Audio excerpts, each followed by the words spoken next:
Bu Yani dikenal sebagai pemilik kos tersibuk sekecamatan. Tapi bukan sibuk ngurus kos, melainkan sibuk menyuruh, menghina, bahkan memperbudak para penghuni yang tak berdaya. Ia pikir status pemilik kos membuatnya berhak atas segalanya. Sampai suatu hari, satu persatu penghuni pergi, dan azab pun mulai menghampiri. Kos milik Bu Yani berada di pinggiran kota, dekat kampus dan pasar. Dari luar tampak biasa saja. Bangunannya semi permanen, 10 kamar berjajar, satu dapur bersama dan 2 kamar mandi yang harus dipakai bergiliran. Harga sewanya memang murah, tapi di balik itu ada syarat tak tertulis. Semua penghuni harus tunduk pada Bu Yani. Mulai dari nyapu halaman depan rumah utama, bukan area kos, disuruh belanja ke warung, bantu masak untuk keluarga Bu Yani, hingga dipanggil tengah malam hanya untuk bantu mengangkat galon. Kalau kamu ngontrak di tempat saya, yang harus tahu diri, nggak bisa enak-enakan aja. Begitu kata Bu Yani saat pertama kali Rani masuk ke kos. Rani, gadis muda, yatim piatu yang baru kuliah semester 2, jadi korban paling sering. Ia dianggap lemah dan tak punya keluarga, jadi seenaknya disuruh-suruh. Setiap pagi jam 5, Bu Yani sudah mengetuk pintu kamar kos. Ayo yang belum nyapu keluar, halaman penuh daun tuh. Semua penghuni, laki-laki dan perempuan, wajib bergiliran nyapu halaman, termasuk membersihkan pot bunga, tempat sampah, hingga selokan depan pagar. Padahal itu bukan fasilitas kos, tapi rumah utama Bu Yani sendiri. Kalau ada yang telat bayar sewa, KTP disita. Kalau minta kembali, jawaban selalu, bayar dulu utangmu, baru saya kembalikan. Bahkan salah satu penghuni bernama Pak Darto, buruh toko tua, pernah disuruh mengecat pagar dengan alasan, kan kamu juga tinggal di sini. Padahal Pak Darto menyewa kamar kecil di ujung gang yang jauh dari pagar depan. Suatu malam, Rani pulang pukul 9 karena lembur di tempat kerja part-time-nya. Ia membawa 2 kantong plastik besar berisi bahan makanan dari warung tempatnya bekerja. Namun, begitu ia melewati ruang tamu depan, Bu Yani yang sedang duduk bersama ibu-ibu tetangga langsung berteriak, itu pulang malam terus, jangan-jangan kerjaannya bukan cuma di warung, tapi jadi cewek malam. Tawa tetangga Bu Yani meledak. Rani hanya bisa menahan air mata, tapi itu bukan pertama kalinya ia dihina. Esoknya, foto Rani bahkan dijadikan status WhatsApp Bu Yani. Anak kos sekarang gak tahu malu, ngontrak tapi gaya artis, pulang malam mulu. Rani nyaris pindah, tapi ia tak punya cukup uang. Ia hanya bisa diam dan sabar. Makan bersama kadang dipaksa. Bila Bu Yani masak banyak, para penghuni kos wajib bantu cuci piring. Tanpa diminta, kalau menolak, wah dasar anak kos zaman sekarang, gak tahu terima kasih, sudah saya kasih makan masih juga sombong. Padahal tidak ada yang minta diberi makan. Suatu ketika, Lina, penghuni baru, mencoba menolak. Ia berkata dengan sopan, "Maaf Bu, saya belum makan karena perut saya sakit, belum bisa bantu." Bu Yani langsung membentak, "Kalau sakit, ya pulang ke rumah orang tuamu. Di sini bukan rumah sakit." Sejak itu Lina dikucilkan dan terus diintimidasi.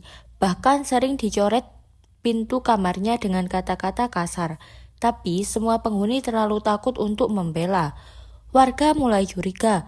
Banyak penghuni kos Bu Yani yang hanya bertahan 1 bulan lalu keluar. Tapi karena rumahnya di gang besar, tidak banyak yang berani ikut campur. Sampai suatu hari, penghuni kamar nomor 7 tiba-tiba pergi dini hari dan meninggalkan pesan di pintu. Saya tidak tahan diperlakukan seperti budak. Semoga Bu Yani sadar sebelum Tuhan yang bertindak. Sejak itu kejadian-kejadian aneh mulai terjadi. Suara tangisan terdengar dari kamar kosong padahal sudah tidak ada penghuni. Lampu kamar mandi berkedip sendiri dan kucing kesayangan Bu Yani mati tepat di depan kamar Rani. Padahal sehat sehari sebelumnya. Bu Yani mulai resah, tapi tetap keras kepala. Itu cuma kebetulan, saya nggak salah apa-apa. Namun semua orang tahu, azab tak pernah datang tiba-tiba, tapi selalu mendekat pelan-pelan. Satu persatu penghuni kos mulai pergi tanpa pamit. Bahkan Rani, meski belum menemukan kos baru, lebih memilih menumpang tidur di musola dekat kampus demi menghindari teror mental Bu Yani. Pak Darto pun ikut angkat kaki. Ia pulang ke kampung karena tak tahan lagi diperlakukan seperti pembantu. Dalam sebulan, dari 10 kamar hanya 2 kamar yang terisi. Sisa penghuninya adalah anak SMA rantau yang belum tahu banyak soal kelakuan Bu Yani. Ia memasang spanduk diskon kos besar-besaran. Kos murah 400.000 per bulan bisa masuk hari ini. Tapi warga sekitar sudah menyebar cerita tentang perilakunya. Bahkan Satpam Komplek menolak mengantar calon penghuni ke tempat itu. Kalau mau hidup kayak pesuruh, silahkan aja kos di sana, ujar mereka. Malam itu anak laki-laki Bu Yani, Faisal, terjatuh dari tangga saat turun ke dapur. Padahal lampu menyala dan lantai tak licin. Ia pingsan cukup lama dan sejak itu sering mengigau di malam hari. Jangan kurung aku di kamar gelap itu. Bu, aku nggak mau nyapu lagi, Bu. Bu Yani ketakutan. Ia tak mengerti maksud igauan anaknya. Ia pun memanggil ustadz setempat. Sang ustadz hanya berkata singkat setelah melihat rumah dan kamar kos. Bu Yani, tolong jangan zolimi orang kecil. Semua perbuatan ada balasannya. Sejak malam itu, beberapa penampakan mulai terjadi di sekitar rumah. Ibu-ibu tetangga yang lewat mengaku melihat bayangan hitam duduk di pagar kos. Sementara dari kamar nomor 3 yang dulu ditempati Rani, tercium bau busuk, diperiksa berkali-kali tidak ada bangkai. Bahkan tukang servis pipa pun heran. Ini aroma bukan dari saluran air, Bu, tapi seperti dari dalam tembok. Bu Yani mulai sering tidur siang karena malam-malamnya diisi rasa takut dan suara langkah kaki yang mondar-mandir di lorong kos. Suatu pagi, Rani datang ke depan kos, namun bukan untuk menyewa kamar. Ia datang bersama rombongan dosen untuk survei lapangan. Ia kini menjadi asisten dosen dan lulus lebih cepat karena beasiswa penuh. Para tetangga terkejut. Itu Rani yang dulu sering dihina Bu Yani sekarang sukses ya. Bu Yani malu bukan main. Ia menutup pintu pagar, pura-pura tidak melihat, tapi semua tahu. Hatinya remuk. 3 bulan kemudian rumah kos Bu Yani resmi kosong. Tak ada satupun penghuni yang masuk, bahkan gratis pun ditolak. Bu Yani hidup sendiri, anak-anaknya tak pulang. Anak sulungnya di luar negeri tak mau lagi berhubungan karena sering dipaksa kirim uang. Anak bungsunya kini sakit-sakitan dan sering merancau. Sampai suatu pagi, warga mencium bau busuk dari rumah Bu Yani. Ia ditemukan meninggal di kamarnya dengan posisi tergeletak di lantai. Memegang foto lama dirinya dengan para penghuni kos, tak ada yang tahu kapan tepatnya ia meninggal. Pemakaman pun hanya dihadiri beberapa warga yang iba, bukan karena sayang tapi karena kasihan. Tidak semua orang kuat karena harta, dan tidak semua orang lemah karena menyewa. Ketika kekuasaan kecil seperti jadi pemilik kos dipakai untuk menindas, Tuhan punya cara halus untuk membalas. Jangan merendahkan orang hanya karena mereka tinggal di bawah atapmu. Bisa jadi satu saat nanti mereka yang akan melihatmu runtuh bukan karena dibenci, tapi karena kau sendiri yang menarik tali karmamu. Perlakukan semua orang dengan hormat, sekecil apapun statusnya, karena pada akhirnya kesombongan hanya akan menyiksa kesepian.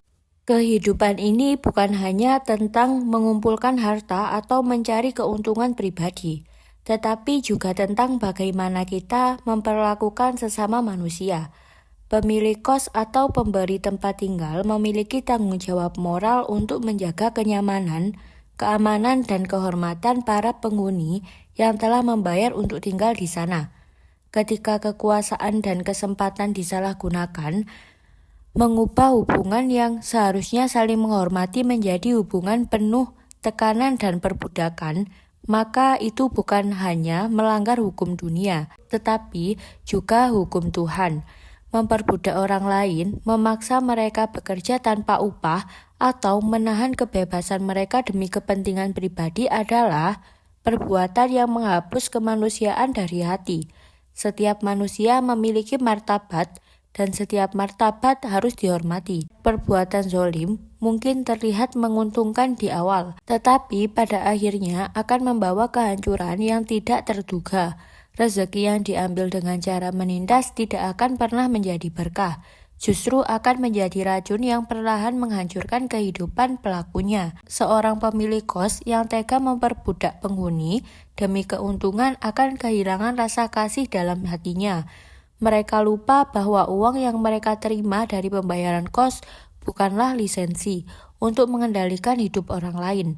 Tuhan tidak menutup mata terhadap tangisan orang yang dizolimi, dan doa orang teraniaya akan menembus langit tanpa penghalang. Balasan dari perbuatan keji mungkin tidak langsung datang di hari itu juga, tetapi akan datang dengan cara yang sangat menggetarkan hati, bisa melalui kehancuran usaha, kehilangan keluarga, sakit yang tak berujung sembuh, atau rasa gelisah yang tak pernah reda. Kalau kamu merasa cerita ini membuka mata dan menyentuh hati, jangan lupa tekan like sebagai bentuk dukunganmu untuk terus menyebarkan kisah-kisah penuh pelajaran hidup.